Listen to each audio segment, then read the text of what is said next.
Hey everyone, it's Master Matt. I'm at home and I am making a video to talk about the life lesson for this week. During this summer, it seems like we are having weekly life lessons, and they're not the usual life lessons that we cover during the non-summer months that last a whole month. So I thought I'd make a quick video to talk about this week's life lesson. This week's life lesson is humility. So what is humility? Humility is the act of staying humble about your own strengths, your own abilities, and not becoming overly confident or overly complacent about them. And I want to demonstrate what this means with a few examples. So the first example is a school example. So I think back to when I was in school. I had friends in my math class who were naturally talented at math. They could not study for any of the tests. They did the homework in a very short amount of time and they got awesome grades. I got awesome grades too in math. I really like math, but I had to work for them.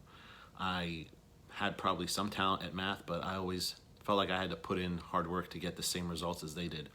And I remember a few times where the math class went into some topics on math that maybe stretched the limits of their talent. And I remember them getting some not so good grades because they didn't study, whereas I was getting good grades still because I was putting in the hard work. I stayed humble, I had good humility, and I was able to avoid this avoidable mistake, which is not getting a good grade, simply because I stayed humble and I had good humility. Another example can come from the workplace, and it's more about continuous improvement. So at my workplace, I'm a software developer, and what that means is I write down instructions called code. I don't really write them down on paper, but I write instructions for computers, and I try to boss the computers around with my instructions.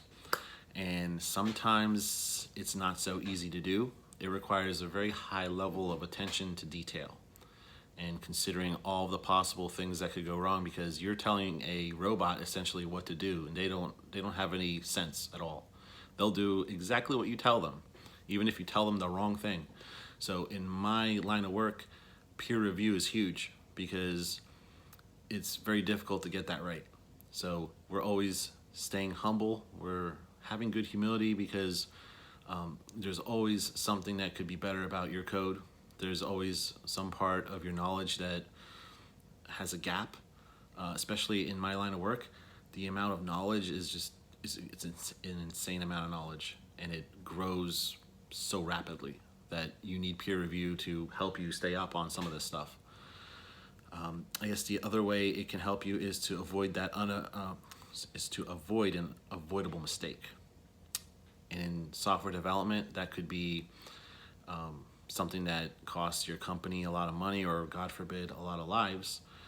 You might write your code, you might think it's perfect, and you've thought of all the scenarios, and you've even thought of the scenarios that should never happen in the real world. And maybe you did a minimal amount of testing, or you didn't write your own tests. We do automated testing a lot, and you were overly confident. You didn't really have good humility about your code because you're an awesome developer. You put your code out there, and then you have bad results that could have been avoided if you had good humility and stayed humble.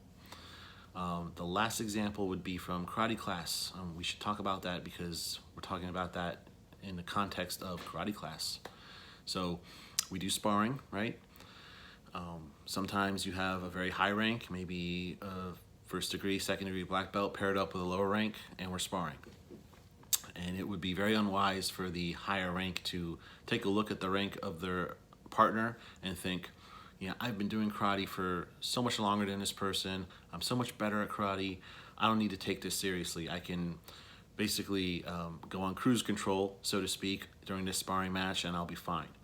And you never know when that lower rank has put in hard work, and you might get surprised. You don't want to be overly confident just because you're a higher rank, because you may end up with that bad result. You could have avoided that bad result if you had stayed humble, you had good humility, and treated your opponent the way they deserve to be treated, which is with respect. For me, when I'm sparring is not the best thing that I do. When I'm sparring someone like Mr. K, he has got an absurd natural talent for that kind of thing. It's incredible. And I think I've been doing karate longer than he's been alive. And don't tell anyone I said that, because that makes me sound really old. But I think it's true. So I cannot be overly confident in the fact that I'm 4th degree black belt and I've been doing it for so much longer, because I know Mr. K can really wail on me pretty bad if I don't come with my A game in sparring. I gotta stay humble with that. I have to have good humility in that situation. I guess the continuous improvement angle in karate, we can go back to the color of a black belt. It's not really supposed to be black.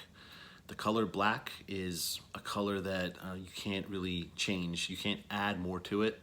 If you add a color to black, it stays black. And the black belts are not supposed to be true black. Like, usually you do see them as a black belt. If you notice, my belt is actually a dark blue color, midnight blue. And that's a symbolic reason. It's because the black belt cannot be, a black color in a black belt can't be improved upon. So symbolically, that means it's perfect. So if you put a true black belt on, if we actually did that, it would be saying that you're a perfect martial artist and you have nothing to improve upon, and that's never true. We always have something to improve upon. That's part of having humility, is knowing that you can always improve. Humans are not perfect, and we need to stay humble and figure out ways to improve. And all this talk about humility is not to say that you should have no self-confidence. Self-confidence is one of the other life lessons. It's not saying that you should have absolutely no self-confidence and approach things that you might go into a situation and say, oh, I can't do this at all. I'm not even gonna try. It's not saying that. It's saying you should go into a situation and treat the situation with respect, so that you can avoid the avoidable mistakes and that you can always continuously improve. So just wanted to clarify that part of it. So think about humility when you're training this week, and I hope you enjoyed this video. Thanks for watching.